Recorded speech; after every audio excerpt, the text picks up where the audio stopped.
in each district by 2018.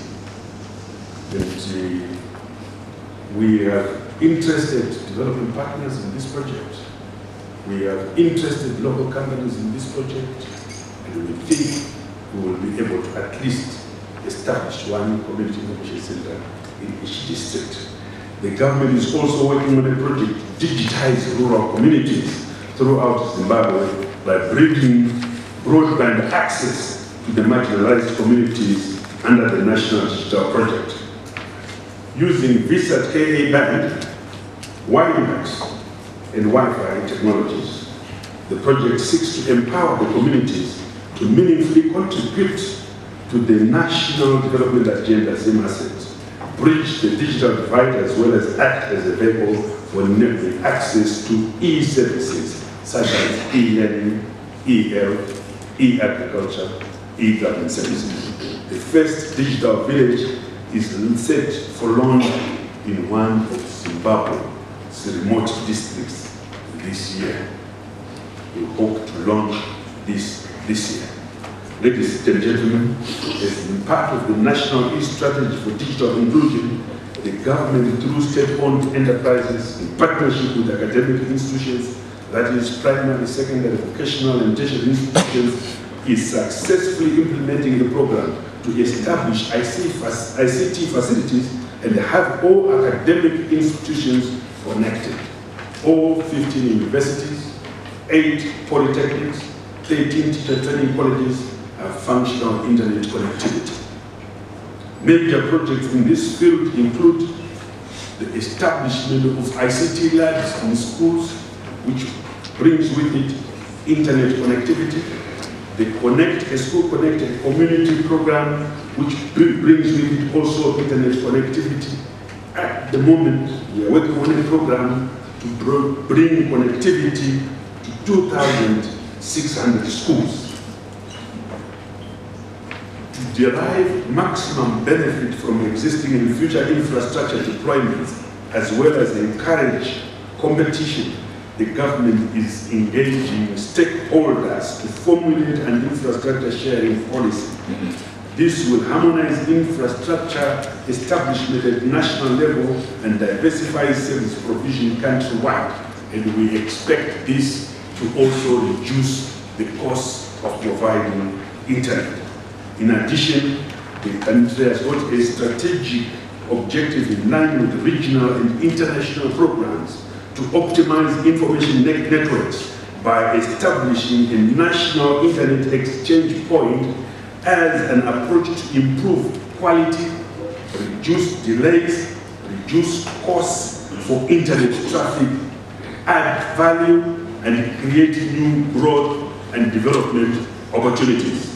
Let me conclude by assuring the ICT sector that the government is committed to supporting and protecting their operations by creating a conducive environment.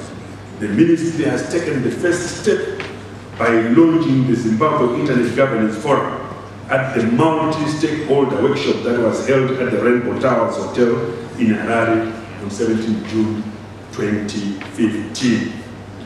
The Zimbabwe Internet Governance Forum is a multi-stakeholder forum for public policy dialogue on issues of internet governance in Zimbabwe. It brings together all stakeholders in the internet governance debate, those representing the government, the private sector, the civil society, the technical community, and the academic community on an equal basis and through an open and inclusive process. I would like to take this opportunity to thank the organizers for giving me this opportunity to address this gathering. And I wish you all fruitful deliberations. I thank you.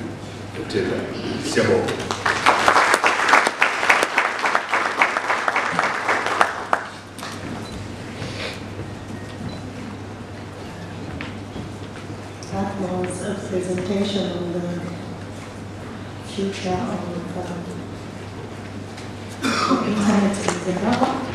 Next, we'll have Mr. Reuben Gwatidzo from the Information Society Initiative trust, and he is going to highlight the potential that the internet in all facets actually, business models, academia, accessibility to information, interaction, and the political process. He will explore on the country, on whether the country, Zimbabwe, is maximizing on the potential of the internet in achieving a more effective development and a democratic society. Gwatidzo.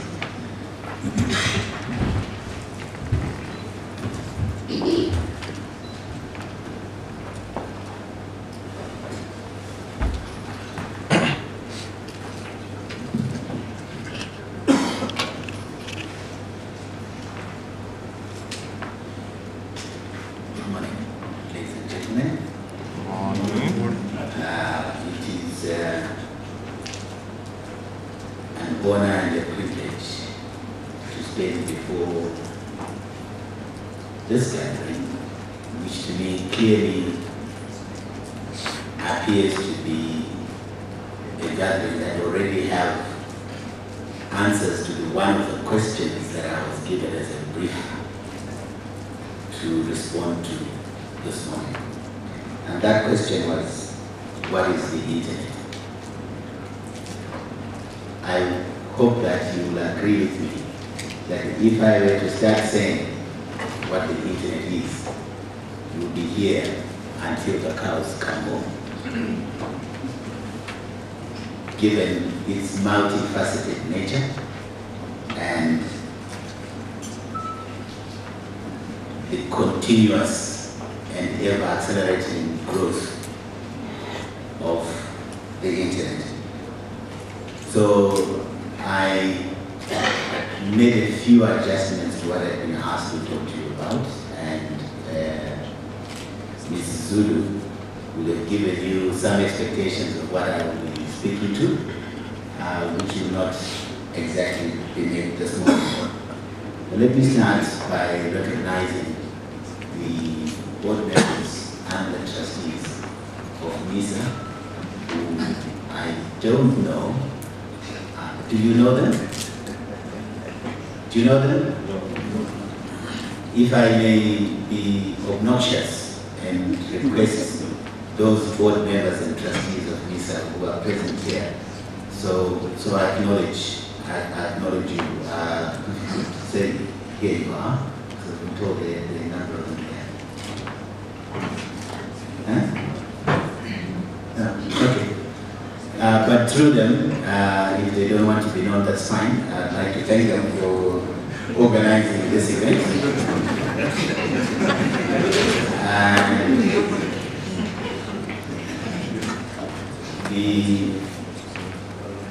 Honorable Minister for a few seconds, the Principal Director, Gwatidzo,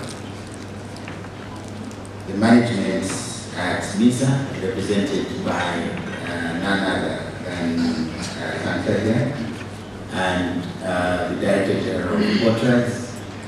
There are a number of very distinguished people who I noticed in the audience, and I will say all protocol observed. I've been active in the ICT space in this country for nearly 2 decades now.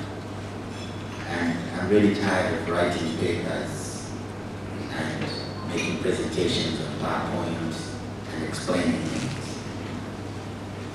So it was very difficult to agree to actually write a paper that would then be submitted, but I eventually got around to doing it.